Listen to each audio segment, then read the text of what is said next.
मत ऐसे बनता है कि लगभग 8 लोग और क्रॉस वोटिंग करेंगे, लेकिन उनके साथ जैसा व्यवहार इस सरकार के कार्यकाल में हुआ है, जिस प्रकार की उन लोगों ने एक प्रकार से लफ्ज बड़ा स्ट्रोंग है लेकिन जलालत वाली जो चीज़ें सही हैं, उस कारण से वो अपना क्रॉस वोटिंग करके मतदान मुझे देंगे। प्रकार से दो लोगों का और समर्थन मैं समझता हूँ, अनलेस के वो वोट डालने ही ना आए और ऐसा निर्णय उन्होंने किया हो। हनुमान बेनीवाल की चंद्रा को वोट देने की घोषणा के बाद अब चंद्रा ने भी मीडिया से बातचीत की। राज्यसभा चुनाव में बीजेपी समर्थक राज्यसभा उम्मीदवार सुभाष चंद्रा ने कांग्रेस में सेंध लगाने का दावा किया है। सुभाष चंद्रा ने मंगलवार शाम को मीडिया से बातचीत में कहा कि 30 बीजेपी विधायकों के अलावा 12 और विधायकों का समर्थन मेरे साथ है। कांग्रेस के 8 विधायक क्रॉस वोटिंग करेंगे, दूसरी पार्टियों के 4 और विधायक भी मुझे वोट करेंगे।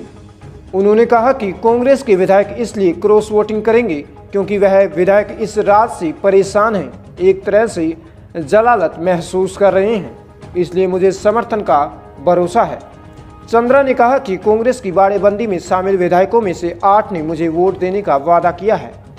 पायलट को लेकर सुभाष चंद्रा ने कहा कि सचिन पायलट के पास यह मौका है, आज यह मौका चूक गए तो 2028 तक सीएम नहीं बनेंगे। पायलट कांग्रेस के जुझारू नेता है, उनके पिता से मेरे अच्छे संबंध थे। अशोक गहलोत भी हाईकमान को आंख दिखाते हैं, उसी तरह सचिन पायलट को भी अब स्टैंड लेना चाहिए। राज्यसभा चुनाव में उनके पास मौका है, अगर वह समर्थन करते हैं तो 2023 में उनके सीएम बनने के चांस बनते हैं, नहीं तो 2028 तक कोई चांस नहीं है। सुभाष चंद्रा ने कहा कि कल तक गाली देने वाले विधायक अचानक सीएम के प्लेन में कैसे आ गए। चुनाव आयोग को मैंने शिकायती पत्र भेजा है। सुभाष चंद्रा ने कहा कि सीएम अशोक गहलोत से मेरे व्यक्तिगत संबंध है, वह मेरे मित्र हैं।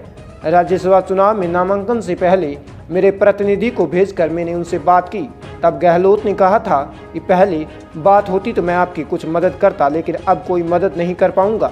यह अच्छी बात है कि उन्होंने मुझे अंधेरे में नहीं रखा। बसपा से कांग्रेस में आए 6 विधायकों को लेकर सुभाष चंद्रा ने कहा कि मैंने चुनाव आयोग को शिकायत भेजी है। बसपा से कांग्रेस में आने वाले विधायक हो सकता है वोटिंग प्रोसेस में ही शामिल नहीं हो पाए।